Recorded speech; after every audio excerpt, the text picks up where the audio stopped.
Today we will be doing seeding after the success we had with fake seeding. This fake seeding helps us eliminate any potential poor annual seeds and weeds that will germinate and be removed later. This video contains all the necessary steps you need to follow for successful seeding. And at the end, you'll also see the results up to 2 weeks later.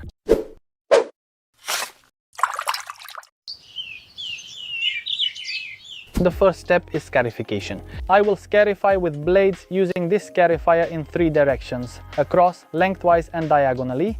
And just so you can see how well it worked, this is what it looked like after the first round of scarifying. We will try to remove everything with the scarifier, and on the edges where it doesn't work, we'll try manually with a hand scarifier or by pulling it out because it comes out very easily.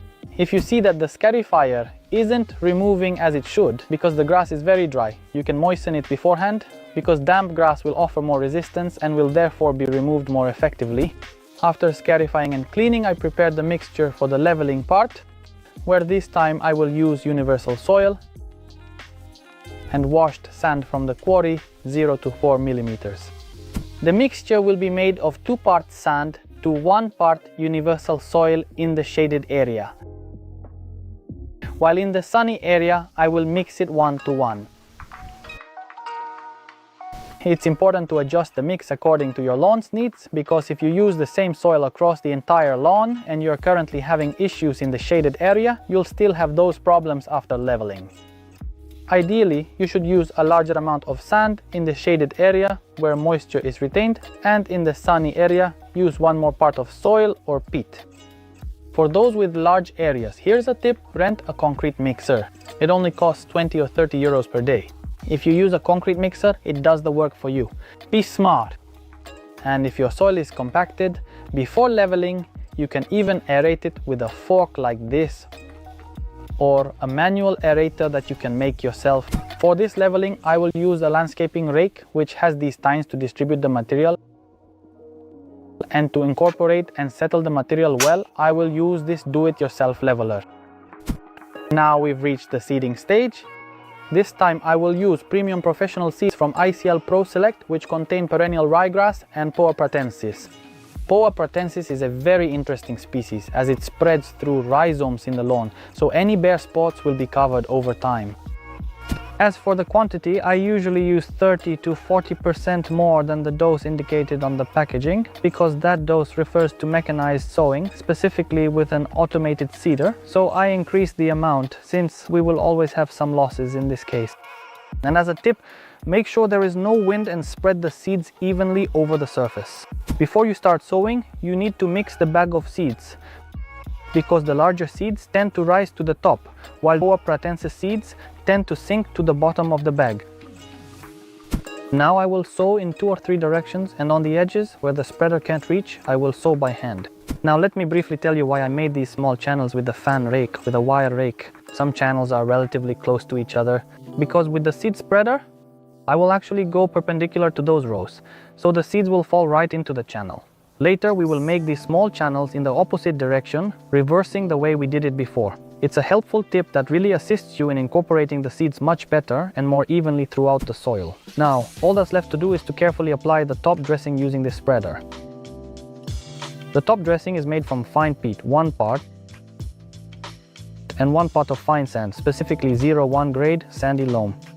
I chose to use fine peat and sand because peat has the property of retaining up to 10 times its weight in water, and the sand gives it a bit of weight so it doesn't get blown away by the wind. Don't use too thick a layer. You have 100 square meters. Do you want to put on a 5 millimeter layer? That means you need 500 liters of raw material, not compacted. Compacted, it will be less, but what matters to us is the raw volume. It's already late. I'm applying the starter new grass fertilizer from Landscaper Pro, which will help the germinated seeds to root as quickly as possible, giving the plant a little boost right after it sprouts.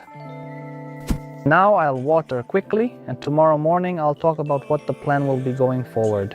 Here we are on the 2nd day after darkness caught up with us last night. I want to tell you that today I watered.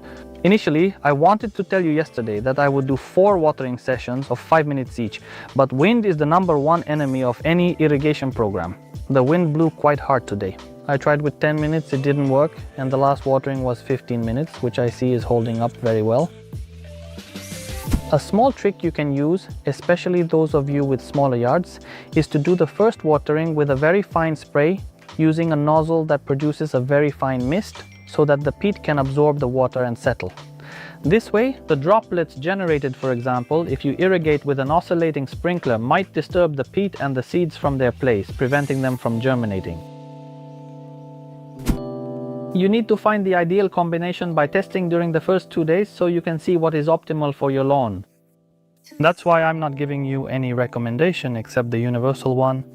Keep the substrate moist, not waterlogged but not dry either. Here's the first update since sowing. We had a total of 3 days when nighttime temperatures dropped below 10 degrees, and this will lead to a slight delay in germination. The weather has warmed up again, and now we have warm nights and high temperatures during the day. Here we are at day 8. As you can see, it has practically exploded.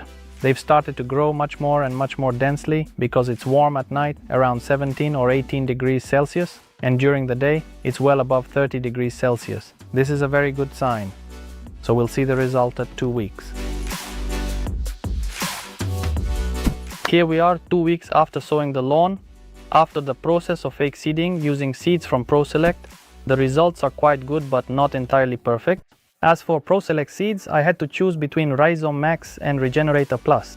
I still chose Regenerator Plus because it contains a higher amount of Lolium Perennial, 85% and 15% POA Pratensis. Rhizome Max had 30% POA Pratensis, which means it establishes a bit more slowly. Basically, the results you see now after 2 weeks with Rhizome Max, I might have seen them after 3 weeks. Of course, things aren't perfect.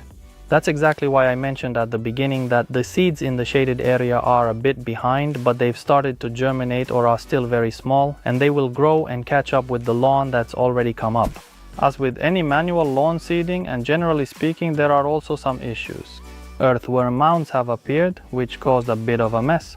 We also had crane flies. There were several frogs actively hunting and feeding on the crane flies in the garden, and to complete the food chain in this small ecosystem, I also have a cat that in turn hunted the frogs.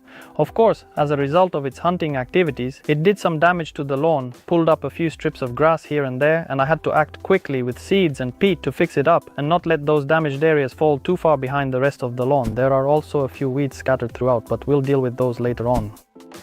There's no point in talking about fertilization now because we're only just approaching the first mowing. Fertilization will only come after the second or third mowing. I'll let you know later exactly what to use in a video that I will try to make about post-first mowing lawn maintenance so you can confidently start off on the right foot with its ongoing upkeep. Thank you very much for watching, and I truly hope this video helps you achieve a successful seeding and encourages even healthy germination. And if you enjoyed this content, don't forget to hit the like button and subscribe to the channel. See you